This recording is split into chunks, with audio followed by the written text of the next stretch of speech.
Positive দিক হলো ৪ টা ১০০ হয়েছে।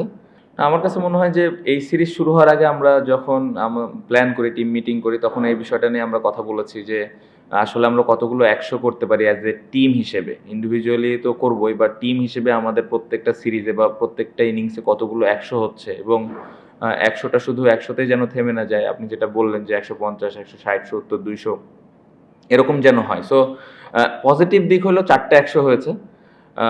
নেগেটিভ দিক আমি বলব যে ১০০ গুলো আরো বড় হতে পারত। এখান থেকে যদি ২ টা ডাবল 100 হইতো তাহলে এটা আরো ভালো হতো।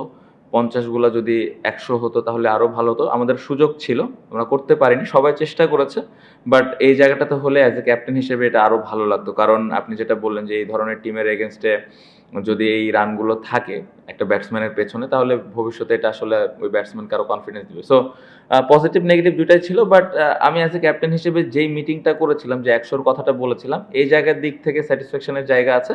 বাট আমি আশা করব ভবিষ্যতে এই রানগুলো যেন ১০০, ১৫০, ২০০ এরকম হয়। ডোমেস্টিকে যখন আমরা ফার্স্ট ক্লাস ক্রিকেটে যখন খেলি, এই জায়গায় কিভাবে আমরা বড়, বড় রান করি এবং যখনই অপরচুনিটি আসবে খেলার, তখনই যেন সবাই ম্যাচ খেলে। ওই 4 ডে ম্যাচ খেলে। বিইং এ ক্যাপ্টেন হিসেবে আমি এই জিনিসটা চাই যে আমার প্রত্যেকটা প্লেয়ার যে ফার্স্ট ক্লাসে যে ম্যাচ খেলতেছে এবং চেষ্টা করতেছে যে ওখানে কত বড়, বড় রান করতে পারে।